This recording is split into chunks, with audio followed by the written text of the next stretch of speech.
my friends, welcome to my channel, Scrappy Warrior Woman, and today we are going to be talking about yarning over versus yarning under. I'm Diana, and I created this channel as a way to help my friends to learn how to crochet, so I'm really excited you're here. You're a new friend, and welcome. Recently, I had a subscriber ask if I could demonstrate yarning over and yarning under and what the difference was. So shout out to Cat 4005 for asking the question. Just a side note, I have never seen yarning over or yarning under referenced in a pattern. So let's dive into the subject.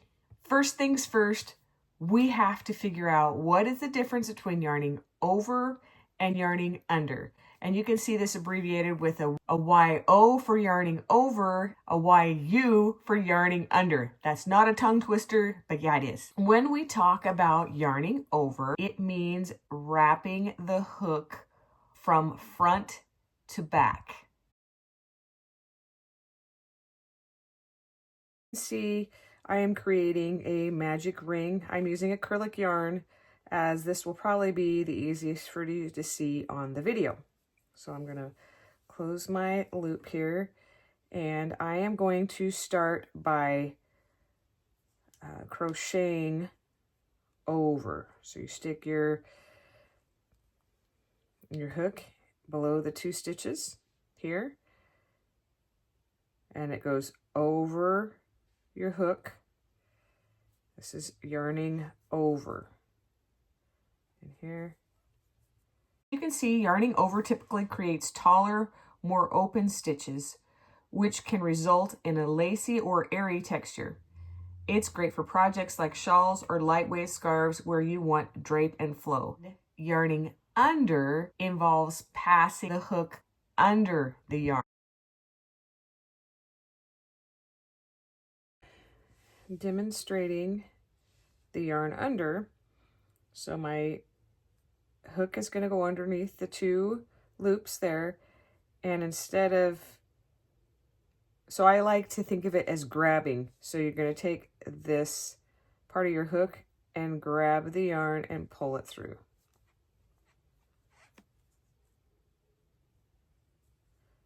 Underneath the hook,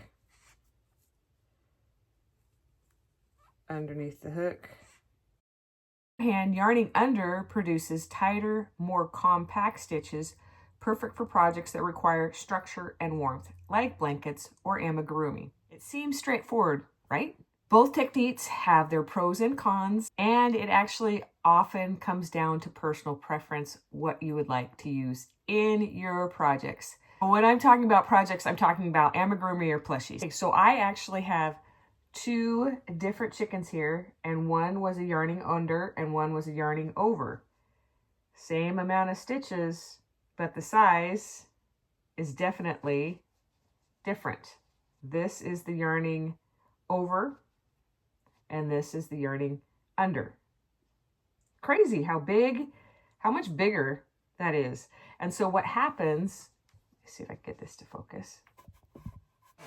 So what happens with these projects, when you use yarning under, it uses less yarn and you're pulling it tighter. Makes for a smaller project. Interesting. Let's talk technique. Whether you prefer yarning over or yarning under, key is paying attention to your tension and how you're holding your yarn on your hook. And I do have a video on tension. If that is a new word for you, I will go ahead and link that video down below so that you can click on it and watch that for more instruction on tension. Really, experiment between the 2 and see which one is most comfortable to you. Sometimes I use the under and sometimes I use the over. Most of the time I crochet over. Use the yarning under method when I feel like I am running out of yarn. Tip for you. I hope this video has helped shed some light on the mystery that is yarning over and yarning under, and that has inspired you to try a new technique. I love learning new things and challenging my mind and my creativity when I am making my crochet projects. If you enjoyed this video today, please consider liking and subscribing because this actually helps my channel to grow. Have a fantastic day. Happy crocheting. Bye.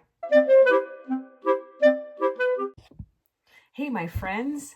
Today, I am going to be discussing you for yarning under. Fiona, it's okay. Shh, quiet.